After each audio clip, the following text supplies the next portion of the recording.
most of the time when you talk about the ends there. And now here is another interception. It's the Pro Bowl quarterback, Richard Sherman, and his guys will take over at the 30-yard line. Gosh, you add up last week and this week now. That's 9 interceptions in this two-game stretch, and we're not done here.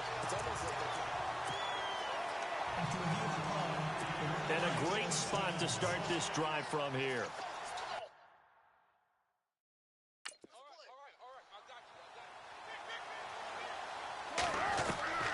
On first down, Wilson. And he's got his favorite target yet again. It's complete. 23 yards on the play. Right after the turnover, they come out throwing. And that means it's a sudden change situation. We used to practice it on defense. Sudden change, get out there, stop the offense. But you typically run out there a little bit unsettled. I think that's why he came right out throwing the football, hoping to catch him off balance. And he did. Out of the gun, here's Wilson.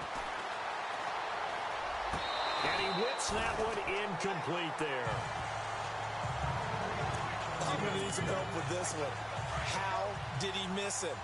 Wide open in the end zone. He's not hurried. He's not hit. And somehow, incomplete? Yeah. What happened? During film study, that's one where he's just going to shake his head, not be able to believe it. 6 points go by the wayside on that one.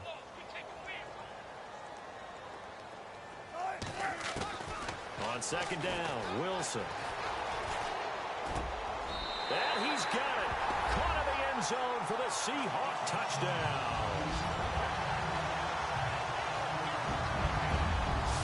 And it...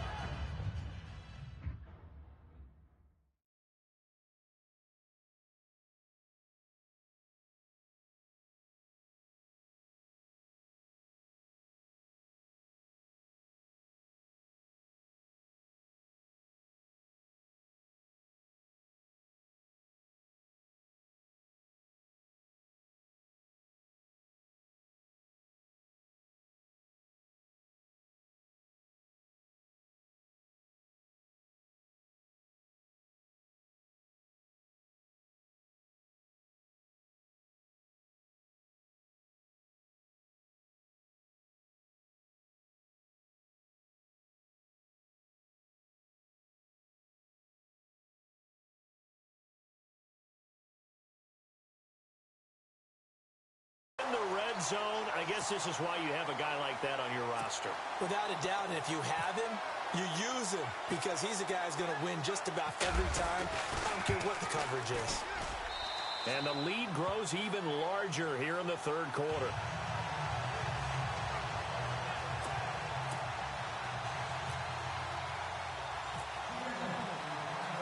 Here's Walsh now to kick this one off.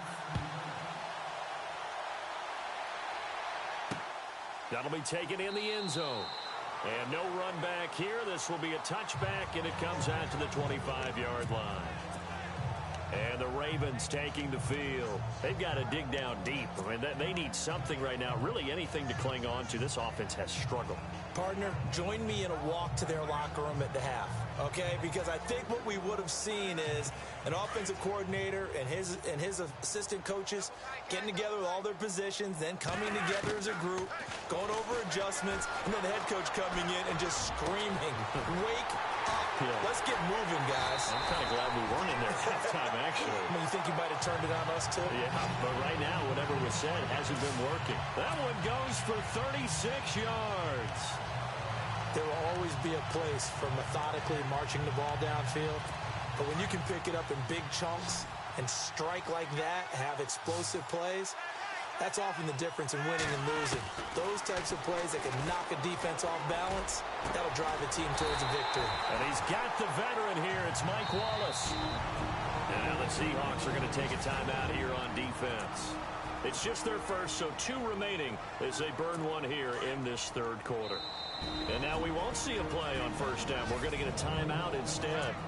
And that's going to leave them with just 1 timeout remaining still in the third quarter. We'll see if that comes back to haunt them. We'll be back. On first down, Flacco. And my goodness, another interception. Picked off inside the 10. And he'll be stopped shy of the 15 at the 14-yard line on the return. And now we're going to get a timeout here called by the defense. So, boy, that's already the third they've burned here. They are out of timeouts now before we've even hit the fourth quarter.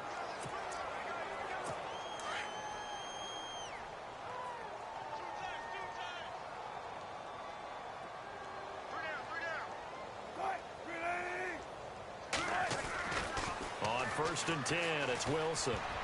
Toward the center of the field, but it's incomplete. Well, the numbers have been good in the passing game, and certainly a big reason why they have the lead. But now here, third quarter, maybe go to the run game a little more? Yeah, perhaps. I mean, after that incompletion, a little credit to the defense for shutting them down on that play. Maybe you try and run the football a little bit more in this spot, but they have to feel good about how they've been throwing it overall. Second down here after the incomplete pass.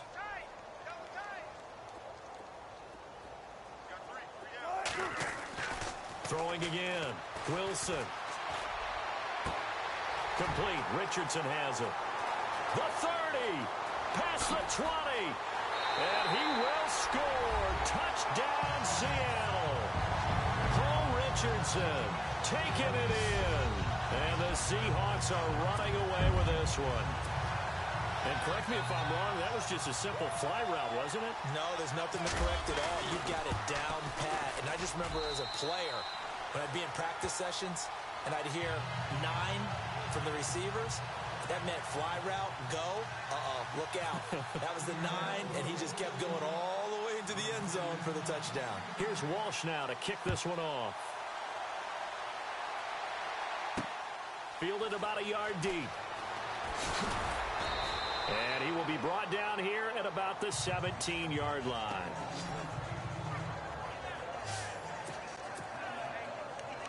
And now here come the Ravens. And there are parts of their last drive they'd like to emulate. And, of course, they'd like to forget the ending, the interception. But they did put together, Charles, a nice sustained drive to get him down the field. Yeah, and unfortunately for them, the only thing that matters is part 2, right?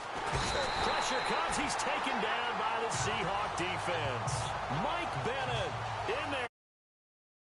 Loss of 6. And they weren't in zone coverage. They were in man, and each man did his job. And that looked like vintage, old-school coverage, didn't it? Man coverage reminded me of an old Raiders team.